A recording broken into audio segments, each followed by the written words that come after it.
I was sitting on my back porch that evening, watching the light fade over the water the same way I had for years, when my phone rang.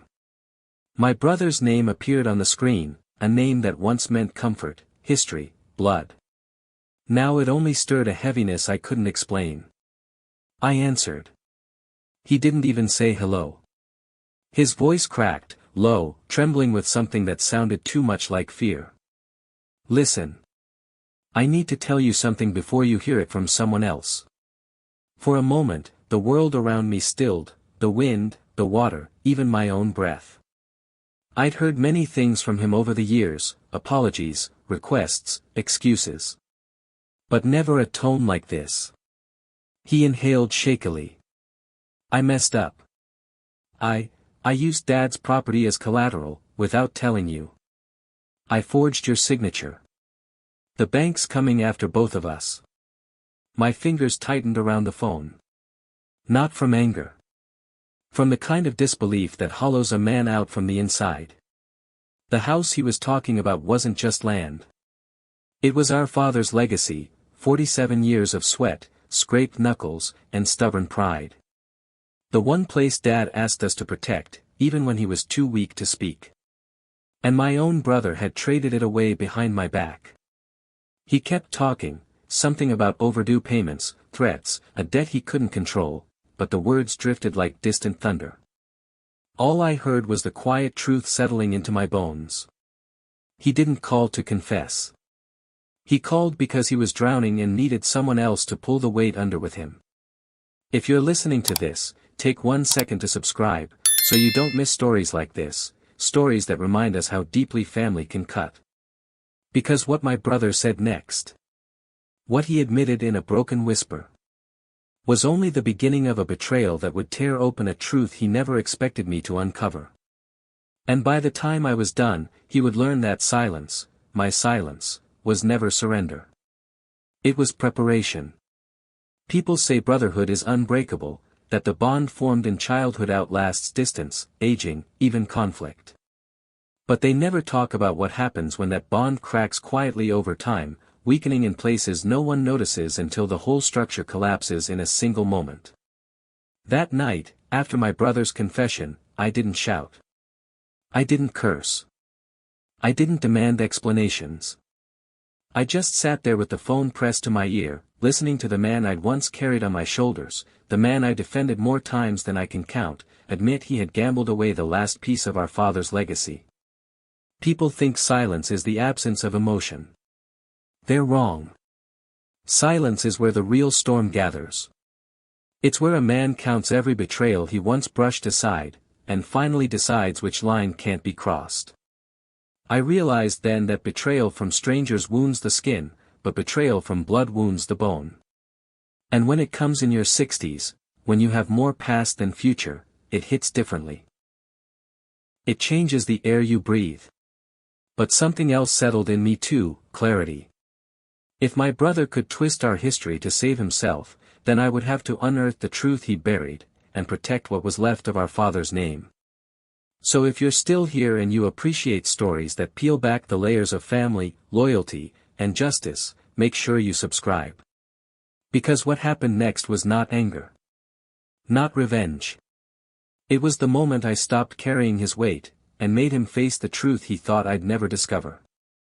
Before that call, my days were quiet in a way only age teaches you to appreciate. Most mornings I woke before the sun, brewed my coffee, and stepped out onto the porch overlooking the lake. The water was always still at that hour, like it was holding its breath. I liked that. It reminded me that life didn't need noise to mean something. At 62, I had settled into a rhythm, simple, steady, predictable. After retiring from 35 years as an engineer, I kept myself busy with the things that made sense, fixing old tools, tending to the small garden behind the house, restoring a wooden canoe I'd been working on for months. Nothing rushed. Nothing complicated. My phone barely rang anymore, except for the occasional check-in from my daughter or a message from an old coworker. And my brother, well, he and I had grown distant over the years, but not in a hostile way. More like two branches of the same tree bending in different directions. We spoke on holidays, sometimes every few months. He was always chasing something, business deals, investments, shortcuts to success that never lasted. Still, I believed we were fine. Not close, but tied by the same blood, the same memories of our father sanding wood in the workshop late into the night, telling us that a man's word was the strongest tool he'd ever own. I held on to that. My brother didn't. But in my quiet life, I didn't think too much about the distance. I figured age would bring us back together eventually, the way time softens old differences. There was no sign, none at all, that he had been carrying a secret capable of shattering everything our father built. In those peaceful days, I believed I understood the value of calm. I didn't realize it was the calm before a storm that had been forming for years, one I would be forced to face alone, with only the truth and my own patience to shield me. Because the life I knew, the one steady and familiar, began to slip away the moment my phone rang that evening. I just didn't see it coming yet. My brother and I weren't born into comfort. We grew up in a two-bedroom house our father built by hand, board by board, long before we understood what sacrifice meant. Dad worked the kind of jobs that stained a man's hands permanently: carpentry, repairs, construction, anything that kept food on the table. Our mother was softer, balancing his sternness with warmth, but she left this world too early. After that, it was just the three of us, my father, my brother Mark, and me. I was the older one by 4 years, old enough to understand responsibility before I understood childhood. Mark, on the other hand, was born with a hunger for attention, praise, shortcuts, anything that spared him from effort. Dad used to say Mark had a restless heart, but even then, I knew restlessness is a polite word for trouble. Growing up, I did what older brothers do. I covered for him. When he skipped school, I lied for him. When he crashed our father's old truck at 16, I took the blame until Dad found out the truth. When he borrowed money he couldn't repay, I stepped in quietly. Mark apologized each time, and each time he sounded genuine, voice low, eyes down, shame tucked neatly behind a promise he never kept. Dad saw through him, but he loved him fiercely. A father doesn't stop building just because the wood has knots, he used to say. I didn't realize how deeply he meant that until years later. When Dad's health began to fail, Mark drifted in and out of responsibility like a man walking through a door he refused to close. I stayed. Doctor appointments, medications, insurance battles, I handled it all. Dad rarely asked for anything, but one thing he made clear. Take care of the house. Take care of each other. That house wasn't just wood and concrete. It was his life's proof that a man without money could still build something worthy. When Dad passed, the will named both of us as joint owners of the property. Mark acted devastated, but I knew grief hit him differently. Where I felt loss, he saw opportunity. A few weeks after the funeral, he suggested selling the house. It's too big for you, he said. You don't need it. I refused. The argument simmered, then faded, but the desire in his eyes didn't. Over the next few years, Mark slipped into patterns I recognized too well. New business ventures, quick investments, debts disguised as temporary setbacks. Every so often, he'd come to me asking for help, and I, foolishly trying to keep peace, would give him something. Not much, never enough to enable him fully, but enough to soften his spiraling. But there was something else too. A distance I couldn't explain. The calls less frequent. Excuses more polished. Affairs of his life carefully hidden from mine. I chalked it up to adulthood, to pride, to his belief that he still had time to turn his life around. Maybe I should have questioned it more. Maybe I should have seen the cracks forming. Maybe the scar between us had never closed at all. But at 60, you don't go digging through shadows unless you're forced to. And until that evening, I still believed, blindly, that blood, no matter how strained, had limits it would never cross. I never imagined my brother would gamble our father's legacy in secret. I never imagined he'd forge my name to save his own life. And I certainly never imagined he'd confess only because the consequences were finally closing in on him. But scars you ignore don't disappear. They deepen quietly. And when the truth finally surfaced, I realized those cracks had been spreading beneath us for decades. Waiting for the perfect moment to split everything wide open. Looking back now, the first warning didn't come from the phone call. It came 3 weeks earlier, disguised as something harmless, almost forgettable. I was sanding the frame of the old canoe in my workshop when Mark texted me out of nowhere. "Hey, big brother. You free to talk later?"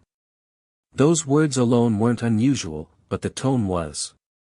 Mark never asked if I was free. He just called, talked fast, and disappeared again. This message felt cautious. Like he was checking the temperature of water he knew was too cold. I replied that evening, and when he finally called, his voice held that forced brightness people use when they're hiding panic. "Just wanted to catch up," he said.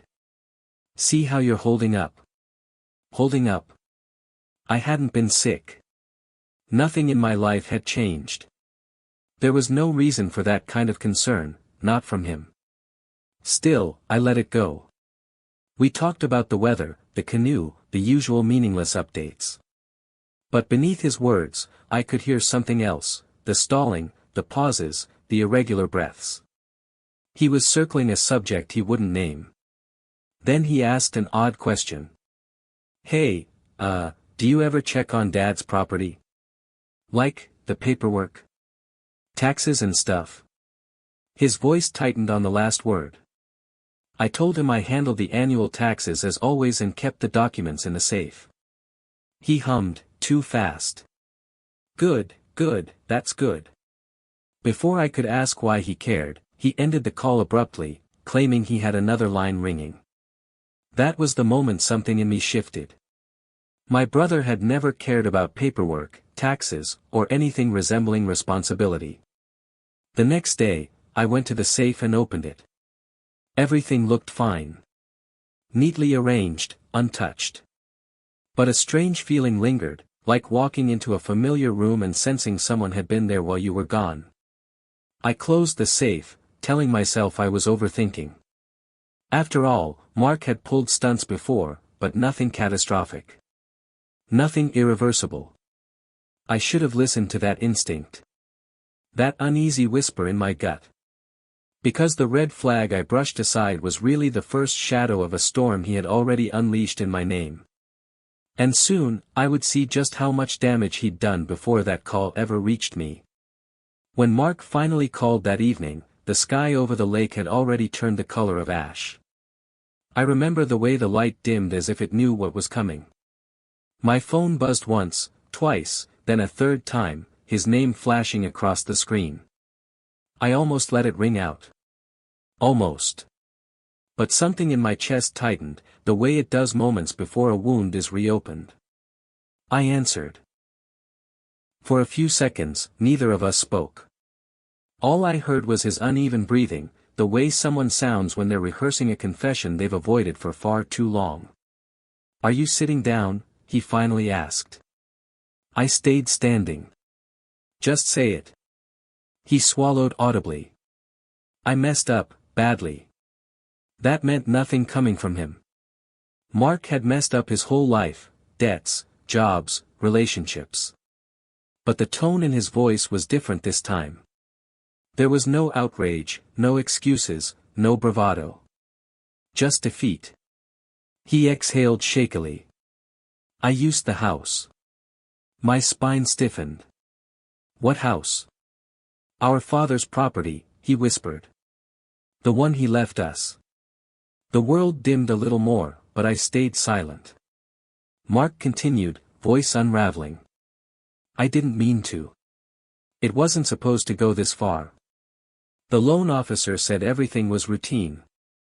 I told him you agreed, that you were out of town. I signed your name." My jaw clenched so tight I felt something click. "Mark," I said slowly, "you forged my signature." He inhaled sharply, as if the truth hurt to repeat. "I didn't have a choice. I was drowning, man. The business failed again. The suppliers were threatening to sue. My credit was gone. Nobody would help. So you used Dad's house? He sniffed, embarrassed. Yeah, but it was supposed to be temporary. A bridge loan. Just a few months until I recovered. But I missed a payment, then another. The interest got out of control. They're calling me non-stop. And His voice cracked. The bank sent a notice. They're coming after the property. My hand tightened around the railing beside me, the wood creaking under the pressure. The lake reflected a thin sliver of moonlight, trembling slightly as if the water was holding its breath. How much do you owe? Silence. Mark, I repeated, lower now, how much? He finally spoke, barely audible. 112,000. Maybe more. $112,000. Against a house our father built from the ground up. A house he made us promise to protect. My pulse remained steady, but something inside me felt like a steel cable snapping.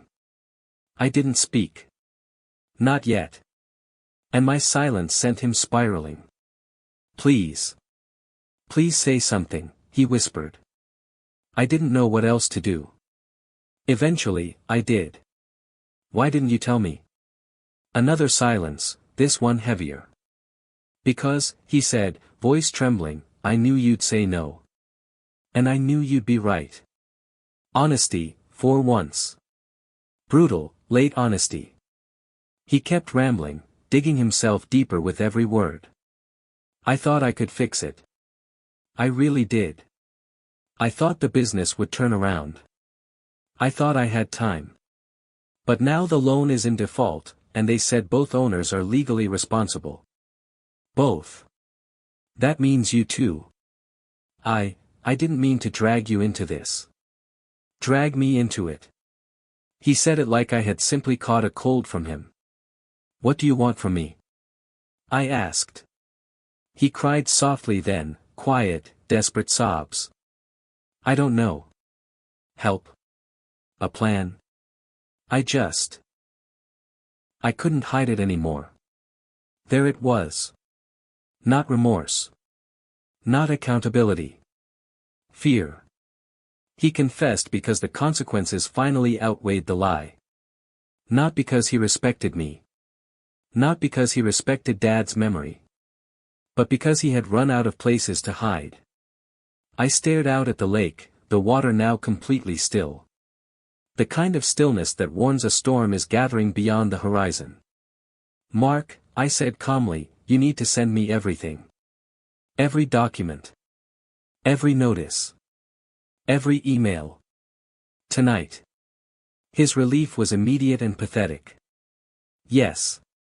Yes, I will. I'm sorry. I'm so sorry. I never wanted this. I cut him off. I'll take care of it. And I said that not out of forgiveness, but because someone had to anchor the sinking ship before it took everything down with it. He exhaled shakily, probably believing he was saved. Thank you. Really. I knew I could count on you. You've always been there. I ended the call before he finished. The porch felt colder. My hands trembled, not from fear, but from a clarity I hadn't felt in years.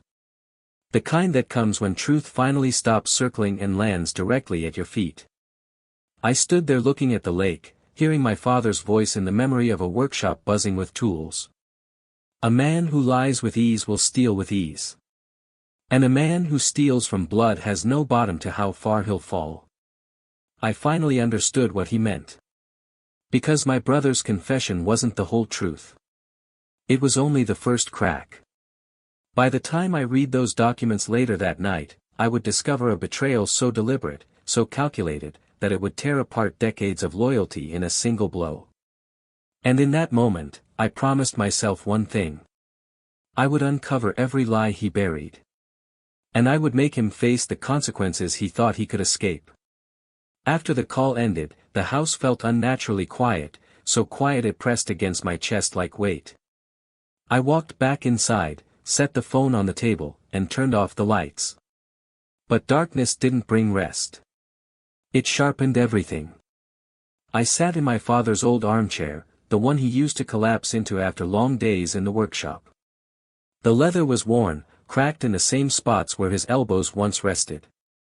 I ran my hand along the armrest, remembering how he'd tap it when he was deep in thought.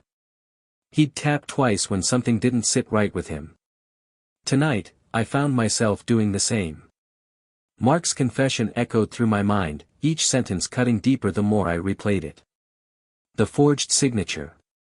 The mortgage. The missed payments. The lies he had stacked quietly behind my back like rotten lumber. But the worst part wasn't the debt. It wasn't the legal mess waiting to swallow me whole.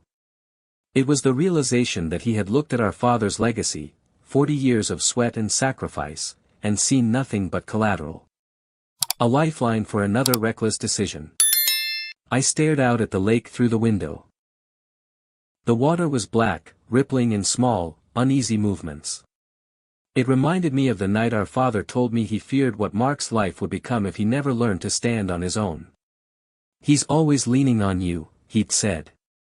"One day he may lean so hard he pulls you down too." It hit me then, that day had arrived. I tried closing my eyes, but every time I did, I saw my brother sitting at some bank desk, signing my name with a pen that wasn't his, on a document he didn't own. No hesitation. No shame. Just survival, his kind of survival. Hours passed.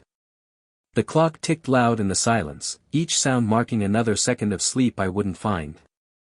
I stood and paced the living room, running my hand along the wall where the family pictures hung. Dad. Mark. Me. All smiling. The kind of smiles you only appreciate years later because they hide the cracks that hadn't formed yet. By midnight, one truth crystallized inside me. This wasn't an accident. This wasn't a mistake. This was a choice, and a betrayal that had been building quietly over decades. And if Mark thought confessing would make me rush to save him like I always had, he hadn't understood the man I'd become. The storm he unleashed was coming. And for the first time in my life, I would not be shielding him from it. The next morning, I called Mark. Not out of forgiveness, but because I needed clarity. His voice came through instantly, too quickly, like he'd been sitting with the phone in his hand waiting for me to rescue him. "Did you get the documents?" he asked, already anxious. "I did," I replied. "We need to talk." He suggested meeting at a small diner on the edge of town, a place we hadn't visited together since we were teenagers. Back then, we'd sit in the back booth, sharing fries, arguing about who Dad trusted more. That memory soured now, replaced by the weight of what he'd done. When I walked in, Mark was already there, tapping his foot violently against the floor. He stood up as if seeing me brought him both relief and shame. "You look tired," he said, forcing a chuckle. I sat down without answering. "Tell me everything," I said. "From the beginning. No spin." He rubbed his face with both hands, exhaling dramatically. "It wasn't supposed to go this way. I had a deal lined up, a solid one. A friend told me about a land project, guaranteed returns. I just needed quick cash. I didn't think the house would actually matter to you. I thought you were settled." The words hit like a slap. Settled. As if being older made me disposable. As if Dad's house meant more to him as leverage than it did to me as memory. I kept my voice even. "And the signature?" His eyes flickered. "A shadow of the truth." I panicked, he muttered. "The bank needed your approval. I tried calling you, maybe once or twice, but you were busy. I didn't have time to wait. So you forged it." He looked away. What was I supposed to do? Let the opportunity slip? I did it for both of us. When the deal paid off, I would have paid everything back. That deal never existed, did it? His silence told me everything. Then the manipulation began, the part one was expecting. "You've always been the stable one," he said slowly. "The smart one. Dad trusted you with everything. You had chances I never got. I just needed one break. One. And I knew you'd never help me unless I forced your hand." There it was. The real confession. I felt nothing but an icy clarity. "You didn't force my hand," I said. "You stole it." His face tightened. "Don't make this harder than it needs to be. If we work together, we can fix it. You've handled worse. You're good at this stuff." All my life, he had relied on my strength to cover his weakness. He thought this time would be no different. But I looked at him, truly looked, and realized something. He wasn't asking for help. He was asking for escape. And he expected me to be the rope he'd grab while I sank beneath him. "I'll handle it," I said quietly. He exhaled, relieved. "I knew you would. You're my brother." But he mistook my calm for surrender. He didn't understand that the man sitting across from him was no longer the brother who cleaned up his messes. This time, I wasn't protecting him. I was preparing to confront him. And make him answer for everything he'd buried under my name. When I left the diner, I didn't go home right away. I drove straight to the bank, the same branch where Dad used to deposit his paychecks every Friday, boots dusty, shirt damp with sweat, leaving the counter smelling faintly of sawdust. The building had changed since then, but the weight of memory didn't. I walked in, requested access to the loan file, and waited while the clerk disappeared into a back office. When she returned, she placed a thick folder in front of me. Too thick. Far thicker than any temporary bridge loan Mark claimed it was. I opened it. The first page was a loan agreement for an absurd amount, far beyond the little favor Mark admitted. The next pages held interest schedules, overdue notices, escalation letters, certified mail receipts my brother had never mentioned. Each page was another strike, another quiet betrayal sealed neatly with black ink and my forged signature beside his. But it didn't stop there. Inside the folder was a timeline of communication from the bank. Multiple attempts to contact both borrowers. Emails. Letters. Voicemails. All addressed to me, none of which I had ever received. Because they hadn't been sent. The bank had been calling Mark's number, the one he gave them without my knowledge. He had intercepted everything for nearly a year, building a dam of lies that was finally cracking under its own weight. My pulse stayed steady. My face didn't move. But inside, something cold took root, a stillness sharp enough to cut. I went home. Not to rest, but to confirm what else he was hiding. I pulled down the old wooden box from the top shelf of the closet, the one Dad had given me when he realized his health was failing.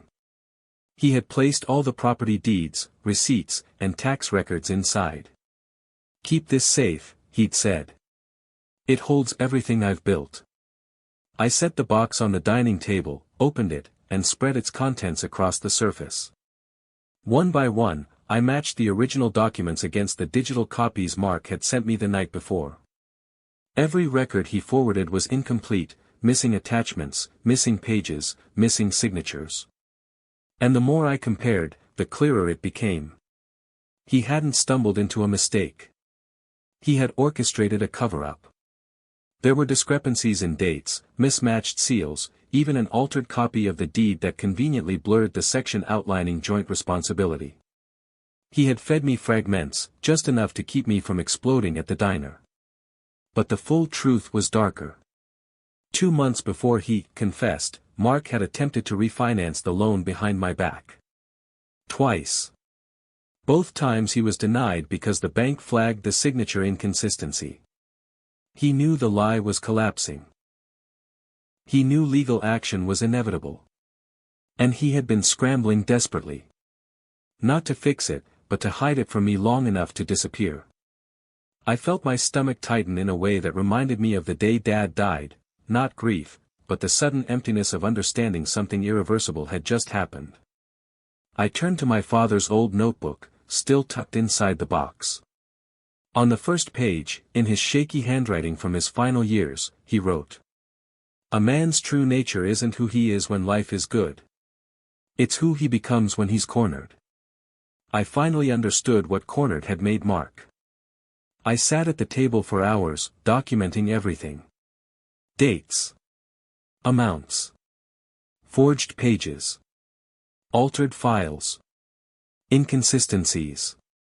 The pattern of lies. The timeline of his silence. By the time the clock struck midnight, I had a full ledger of how deeply he had cut into our father's legacy, and how deliberately he'd chosen deception over brotherhood. One line stayed with me the entire night, echoing louder than any document. He didn't confess because he trusted me. He confessed because the walls were closing in.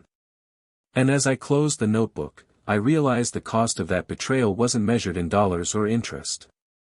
It was measured in the years I had spent believing blood alone was enough to keep a bond intact. But now the bond was gone. All that remained was the truth. And the responsibility to act on it. I knew exactly what the next step had to be. The morning after I uncovered the full extent of Mark's deception, I drove into town with a calmness that felt unnatural, almost rehearsed. Not anger, focus.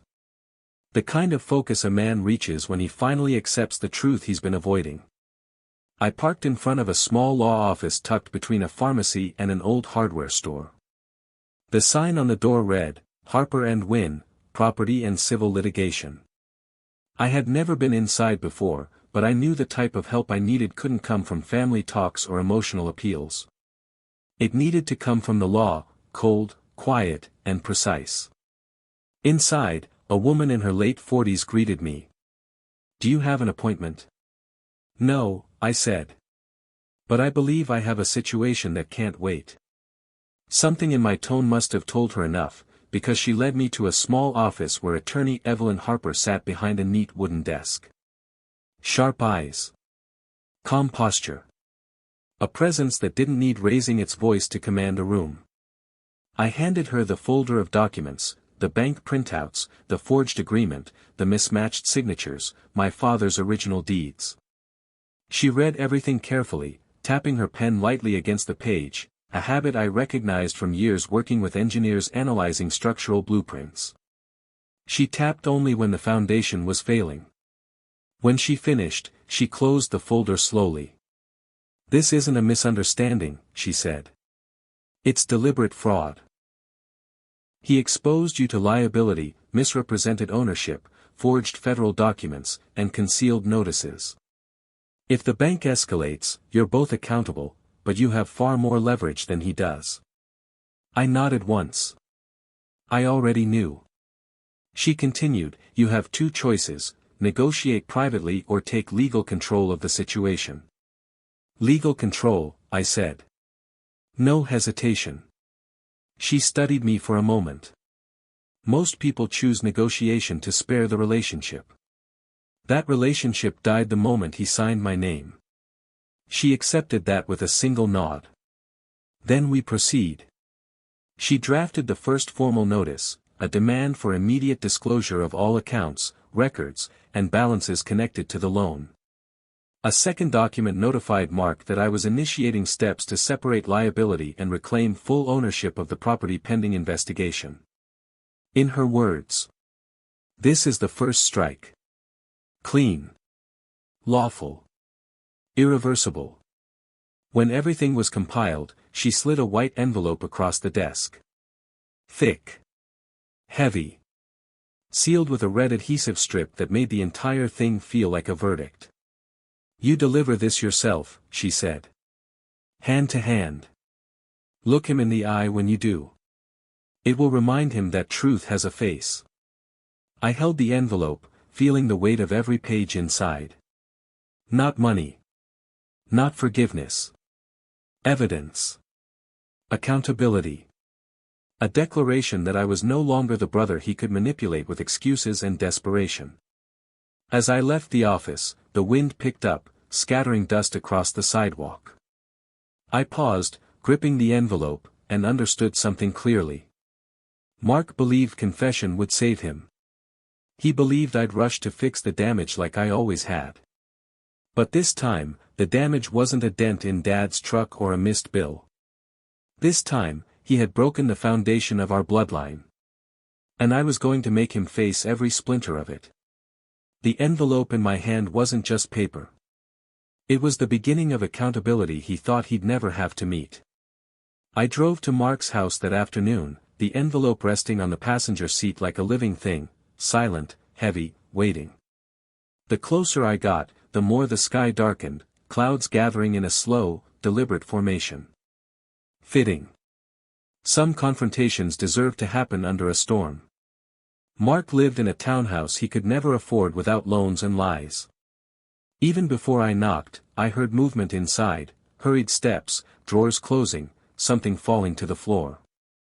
When he finally opened the door, his eyes were wide, restless, darting behind me as if expecting trouble to follow. "You came," he said, forcing a shaky smile. "Good. Come in. We can talk about." "No," I said. "We'll talk here."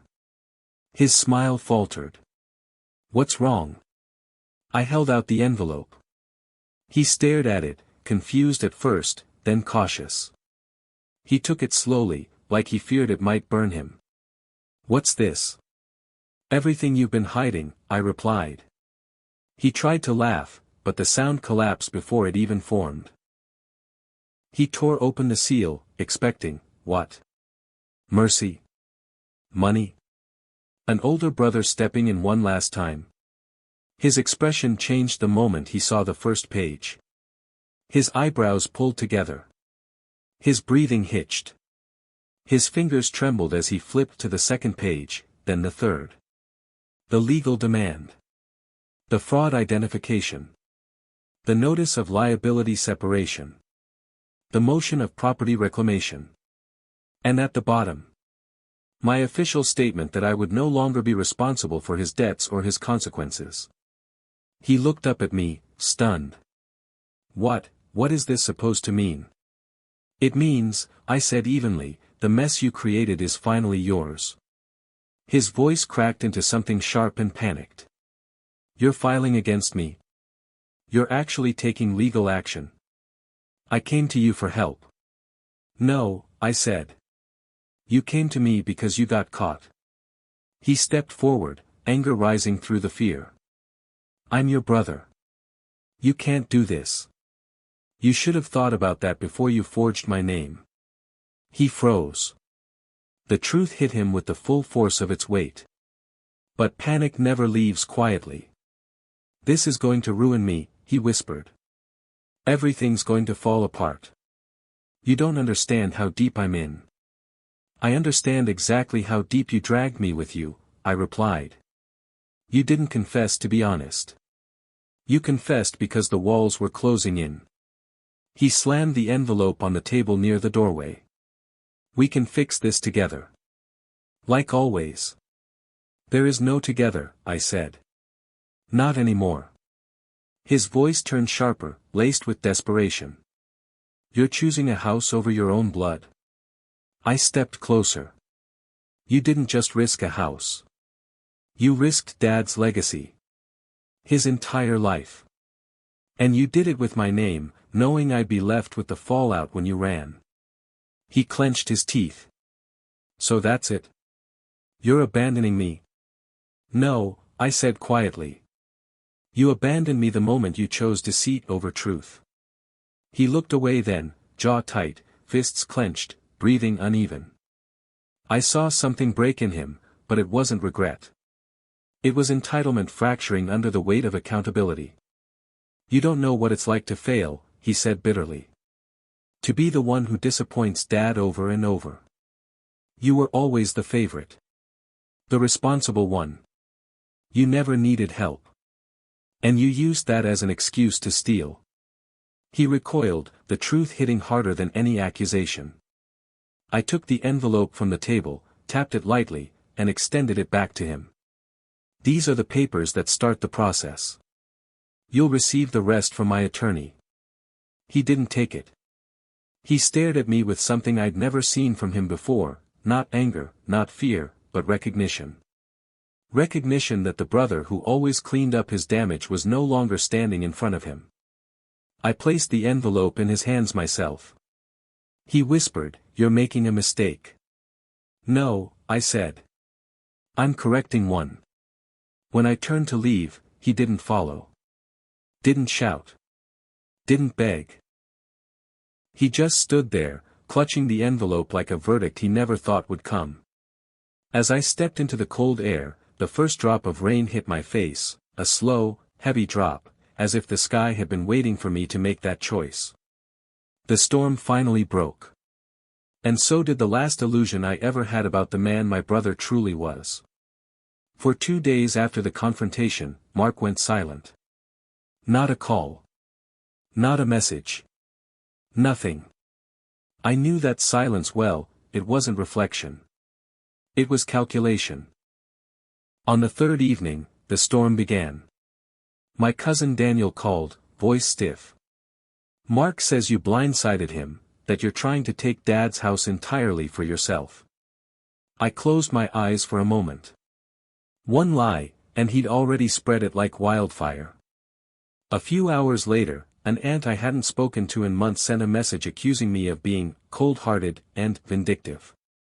Apparently, Mark told them I had been waiting for him to slip so I could cut him out of the family. The absurdity would have been laughable if it didn't sting so sharply. By the next morning, 3 more relatives reached out, each carrying a version of Mark's story tweaked just enough to paint him as the victim and me as the villain. He fed them half-truths, tears, and carefully crafted helplessness.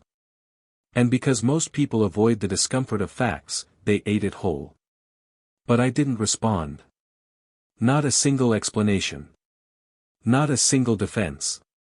Instead, I opened my notebook, Dad's old leather-bound one, and wrote down each call, each accusation, each name joining the chorus of misplaced sympathy. It wasn't bitterness. It was documentation. A record of how quickly people choose sides before knowing the truth. Later that night, as I stepped onto the porch, the sky was quiet again, dark, still, and heavy. The kind of quiet that feels like a held breath. I thought about the years I had spent protecting Mark, shielding him from consequences he'd earned with his own hands. And how easily he turned that history into leverage against me. He didn't just want to escape accountability. He wanted to isolate me. Control the narrative. Turn family into a shield he could hide behind. And in doing so, he revealed something I had long suspected but never accepted. Mark believed that whoever speaks the loudest must be right. But he forgot something essential. I didn't need noise. I didn't need allies. I didn't need sympathy. I had truth. I had evidence. I had the law. And while he spent his days spinning lies into a web, I spent mine preparing for the day that web would collapse under its own weight. He thought he was winning those days, thought he was building support, securing loyalty. But what he didn't know was that every lie he told, every person he pulled into his corner, every accusation he threw my way, was just another entry in the record I would bring to court. The storm wasn't over. It was only moving into its next phase. 2 weeks after I delivered the envelope, Attorney Harper called me into her office. "The bank has acknowledged your claim," she said, sliding a set of printed emails across the desk. "They confirmed the signature inconsistencies. They're opening a formal investigation." It had begun. Mark must have sensed it, because the next morning, I was served with a counterclaim, his attempt to turn the tables. He accused me of coercing him, of taking advantage of his financial vulnerability, even of interfering with his right to manage the property. The audacity would have been impressive if it wasn't so pathetic. Harper read the documents with a faint smirk. "He's scrambling," she said. "This is desperation disguised as strategy." A hearing date was set, May 18th. A date that would decide the fate of Dad's house, and the truth buried beneath months of deceit. The day of the hearing, the courtroom was smaller than I expected, pale walls, wooden benches polished smooth by years of anxious hands. Mark sat across the room, dressed in a suit I knew he couldn't afford, his knee bouncing uncontrollably. When he saw me enter, he looked away. His attorney, a man half his age and twice as arrogant, started the assault early. "Your Honor, this is a family matter twisted into a legal one. My client's brother is attempting to seize sole ownership of a shared inheritance out of spite, using exaggerated claims of fraud." I remained still, hands folded. Then Harper stood. "No exaggeration," she said, her voice calm but cold. "We have documented proof of signature forgery, concealed notices, unauthorized refinancing attempts, and deliberate misinformation. The plaintiff carried the financial responsibilities alone for years, while the defendant exploited his trust." She handed the judge a thick binder. This wasn't emotion. This was evidence. The opposing lawyer scoffed. "Even if signatures differ slightly, that doesn't prove intent." Harper cut him off. "There's more." She clicked a remote, and the screen behind the judge displayed an image. Two versions of the same document. One original. One altered. The forged signature glared like a wound. She continued, flipping through pages. Emails sent only to Mark. Notices he hid. Bank calls he redirected. The refinancing attempts. Timestamps showing he received warnings months before involving me. Every piece was a nail sealing his case shut. Mark shifted in his seat, face draining of color. When the judge finally spoke, his tone was firm. "Mr. Reynolds, do you contest the authenticity of these documents?" Mark opened his mouth, closed it, opened it again. Words failed him, something that had never happened in our entire lives. His attorney stepped in, but the judge raised a hand. "I've seen enough. Given the overwhelming evidence of intentional fraud, concealment, and misuse of shared property," the judge said, "this court grants full ownership and decision-making authority to the plaintiff. Furthermore, the defendant is solely liable for all outstanding debt attached to the fraudulent loan." Mark's head snapped up, eyes wide with disbelief. The judge continued. "As for the forged signature and document alteration, those findings will be forwarded to the district attorney for review." The courtroom fell silent. Mark finally choked out a word, "No, no, you can't." But he could. And he did. The gavel struck. I didn't look at Mark as I stood to leave. But I heard him. A strangled whisper behind me. "You ruined my life." "No," I thought. "You ruined your own. All I did was stop carrying the weight of your choices. And now the law carried the rest." In the days following the hearing, the dust didn't settle, it shifted. Quietly. Slowly. In ways that revealed exactly who stood where when the truth finally came to light. The first consequence hit almost immediately. The bank contacted me directly, acknowledging the court's ruling and removing my name from all liability tied to Mark's loan. The relief wasn't joy, it was a release. A loosening of a rope that had been tightening around my chest for months without me realizing it. But for Mark, the unraveling had just begun. His credit accounts froze. His business partners withdrew.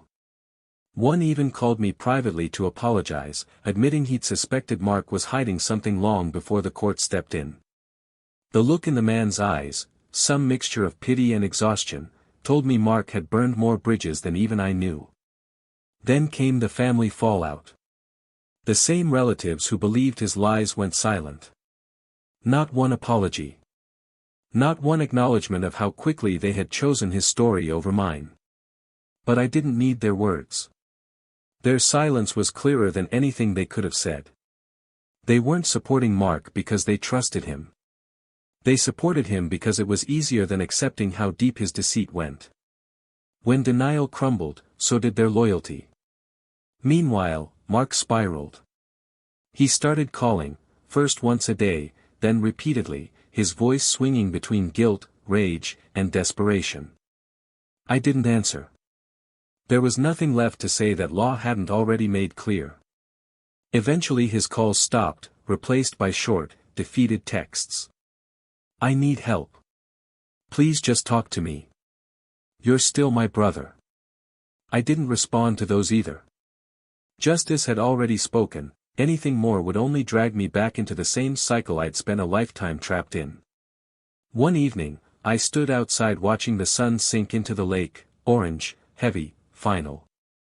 The world around me was calm again, but it wasn't the old calm. It was a new one, shaped by hard truths and necessary choices. For the first time, I felt the full weight of what had happened, not just the legal battle, not the betrayal, but the ending of a chapter I'd been trying to keep alive long after the pages had rotted. I didn't celebrate. I didn't gloat. I simply accepted reality. Some family ties aren't broken by conflict. They're broken by truth. And once that truth stands in the light, there's no stitching the pieces back together. Justice had been served. But justice doesn't heal. It only clears the ground so something honest can grow again. And I knew the next part of this story lay with the one person whose silence had cut more deeply than all the rest. 3 days after the verdict, my daughter, Emily, showed up at my doorstep without warning. She didn't knock, she just stood there, eyes red, hands clenched at her sides. The last time we spoke before the hearing, she'd been distant, cautious, caught somewhere between believing me and wanting to believe her uncle. Blood can confuse even the clearest minds. "Dad," she said quietly. "Can I come in?" I stepped aside. She walked into the living room, looking around as if seeing it for the first time. The old photos on the wall, the worn armchair, the tools by the porch, pieces of her childhood she hadn't visited in months. "I talked to Uncle Mark," she began. "Or, he talked at me." Her voice wavered. "He's still saying you destroyed him. But when I asked him to explain the documents, he couldn't. He just kept blaming everyone but himself." She sank into a chair, shoulders trembling. "Why didn't you tell me everything earlier?" I sat across from her, not hiding the exhaustion in my face. "Because some truths hurt more when spoken too soon. And I didn't want you to carry a weight that wasn't yours." She nodded slowly, wiping her eyes. "Mom used to say you were the anchor in this family." I didn't understand what she meant until now. Silence settled between us, not the sharp kind, but a softer one, the kind that lets wounds breathe. "I'm sorry, Dad," she whispered. "For doubting you. For not asking more questions. For thinking he wouldn't do something like this." I reached out and took her hand, steady, warm, familiar. "You didn't fail me. You hoped for the best in someone you loved. There's no shame in that." Her breath broke as she leaned forward, hugging me tightly, the way she used to when she was small and afraid of thunderstorms. "I'm here now," she said. "Whatever comes next, you won't go through it alone." For the first time since the storm began, something inside me loosened. Not forgiveness for Mark, he'd burned that bridge to ash. But a rebuilding of something far more important. A bond that hadn't been broken, only tested. If you're still listening to this point, then you understand how deep family wounds can cut, and how necessary it is to stand your ground when the truth demands it. If stories like this resonate with you, stories about justice, betrayal, and the strength it takes to rebuild, make sure you subscribe to the channel. There are more real, raw stories ahead, and you shouldn't miss them. That night, long after Emily had gone home, I sat alone in the quiet of my living room. The air felt different, lighter in some places, heavier in others. I opened my father's old notebook, the same one where he had written lessons he hoped we'd carry long after he was gone. The pages were yellowed, edges curled, but the words were still sharp enough to cut. I turned to a fresh page. For months, I had been recording every lie, every document, every moment of the storm my brother created. Dates. Amounts. Warnings. Decisions. It had become the map of a journey I never wanted to take. But tonight, my hand hovered over the paper for a long time before writing anything at all. Eventually, I penned a single line. Truth rebuilt what betrayal tried to bury. I put the pen down and leaned back, staring at the ceiling as the house settled around me with its familiar creaks. The sound no longer carried the weight of tension, it felt like a home again, not a battlefield. Outside the window, the lake was still, the moon reflected clean and unbroken across its surface. For the first time in months, it looked the way it always had in the years before everything unraveled, calm, patient, honest. I realized then that justice isn't loud. It doesn't rush. It doesn't explode. Justice arrives the same way a foundation settles, slowly, steadily, and without fanfare. And when it does, it doesn't erase what happened, but it makes space for something stronger to rise. Mark's choices had carved a scar through our family, one that would never fully disappear. But scars don't weaken you. They remind you of what you survived. As I closed the notebook, I felt a quiet certainty settle inside me. This chapter, this long, bitter chapter, was done. And whatever waited on the other side, I would face it without fear, without bitterness, and without carrying anyone else's weight. Dad used to say, a man's legacy isn't what he leaves behind. It's what he protects. And tonight, for the first time in a long while, I knew I had protected mine.